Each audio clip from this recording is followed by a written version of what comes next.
Уровень локализации гранты всего 45%. По новому закону о такси и на ладах работать нельзя. Где наш автопром, если даже гранта более чем наполовину импортная? Но перед тем, как рассказать все подробности, прошу вас подписаться на канал и поставить ваш царский лайк. За это в конце с меня не смешной анекдот. Также переходите в наш Рутуб, ВК и Телеграм каналы. Не претендую на звание специалиста, но когда глядишь на Ладу Гранту, невольно создается ощущение, что наладить ее выпуск можно буквально в любом автосервисе, где есть пара толковых мастеров. Машина до предела проста и неприхотлива. Настоящая рабочая лошадка. Не зря ее сравнивают с автоматом Калашникова, таким же символом надежности, простоты и доступности. Ведь АК-47, как известно, клепали кустарным способом в самых разных уголках планеты. От Африки до Юго-Восточной Азии, и ничего, работал же. Не подумайте, что хочу в очередной раз пройтись по Ладе Гранте с критикой. Совсем нет.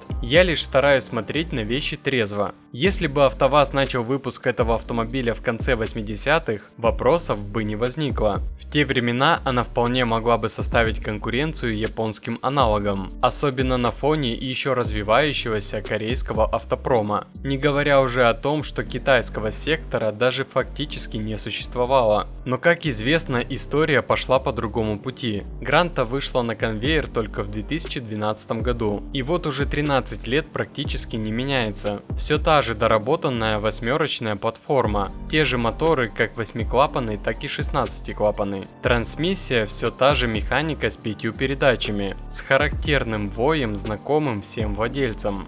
Более того, после 2022 года машина в каком-то смысле даже сделала шаг назад. Пропала система стабилизации ESP, исчезла автоматическая коробка. А ведь тот автомат, что устанавливали ранее, был архаичной 4-ступенчатой коробкой от японской компании Jatco. Привет из 90-х. Но даже этот привет, как оказалось, теперь уже недоступен. А для тех, кто планирует сэкономить до 40% на покупке автомобиля, используя лазейку в утильсборе, рекомендую обратиться в Hotcar Online. Ребята поставляют автомобили с аукционов Японии и внутренних рынков Южной Кореи и Китая с полным набором услуг от поиска и покупки до отправки, оформления и доставки в ваш город.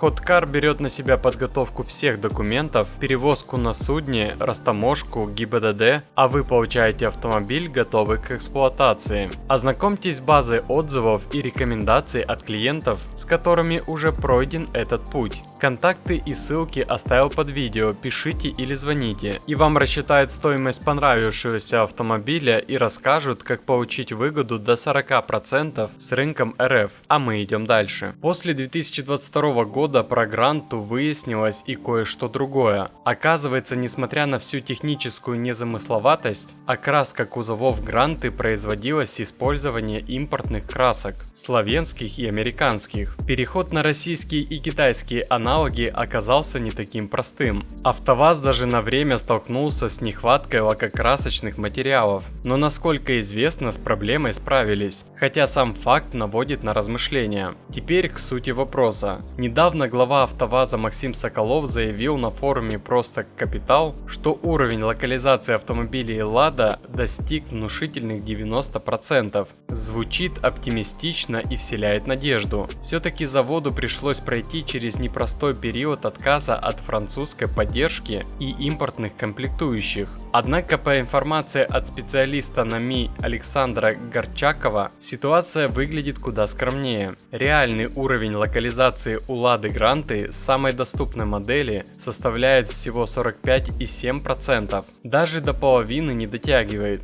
Можно догадаться, что теперь большая часть комплектующих поступает из Китая. Возможно, где-то есть и иранские поставки, но в это с трудом верится. Отсюда напрашивается очередной вывод. Даже такой простой автомобиль, как Гранта, мы пока не можем полностью производить без внешней поддержки. Хотя справедливости ради стоит признать, что в 2022 году машины все-таки выпускались, пусть и в урезанном варианте, без подушек, АБС и других опций. Парадокс в том, что 45,7% это пока лучший показатель среди всех отечественных моделей, то есть у той же Весты и прочих уровень локализации еще ниже, и в этом контексте вряд ли стоит особо укорять тот же Москвич. выпускающие автомобили китайского происхождения под российской маркой. Получается, что и АвтоВАЗ производит машины, в которых больше половины не российская. А значит, закономерен вопрос: а есть ли у нас вообще собственный автопром? На мой взгляд, ответ скорее отрицательный. Ведь наличие автопрома предполагает возможность создания машины своими силами, на своем металле, с собственными моторами, коробками, красками, электроникой и прочими элементами. В глобализированном мире, конечно, интеграция — это норма, но все же, когда у тебя даже базовая модель не выходит за порог 50% локализации, говорить о технической независимости просто не приходится. Мы, может, и стали менее зависимы от Европы и Японии, но теперь зависим от Китая. А если выбирать, от кого зависеть, то лично мне ближе качество комплектующих из Кореи, Японии или Европы. Думаю, не я один так считаю. АвтоВАЗ и Минпромторг РФ прорабатывают новый механизм поддержки спроса на отечественные автомобили.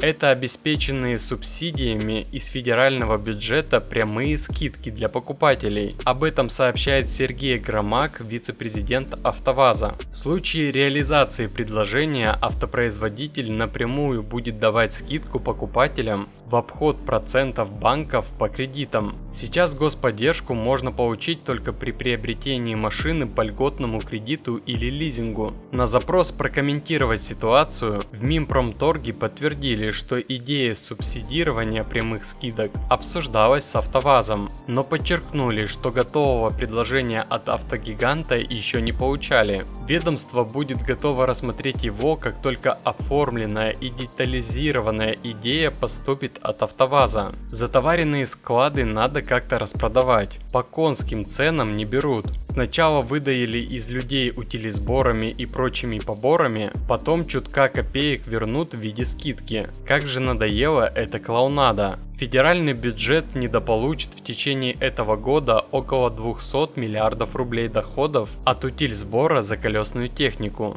прогнозирует министр промышленности и торговли РФ Антон Алиханов. Причина – резкое падение продаж легковых автомобилей и коммерческой техники. Одним из основных источников дохода бюджета по госпрограммам Минпромторга и госпрограмме научно-технического развития выступают доходы от утилизационного сбора на колесную технику. Ввиду существенного сжатия рынка из-за высоких ставок автокредитования и падения продаж импортных машин, поступления в бюджет по этой статье значительно сократились. До конца года недостача может составить порядка 200 миллиардов рублей, сказал Алиханов на заседании Комитета Госдумы по промышленности и торговле. Минпромторг уже подготовил предложение по урезанию бюджетных ассигнований, то есть автопром в этом году будет недофинансирован. За счет средств от утильсбора ведутся в том числе научно-исследовательские и опытно-конструкторские работы по созданию перспективных автомобилей. И тут встает последний, но важный вопрос. Нужно ли оберегать АвтоВАЗ от конкуренции с китайцами, если сам по себе он уже наполовину не российский?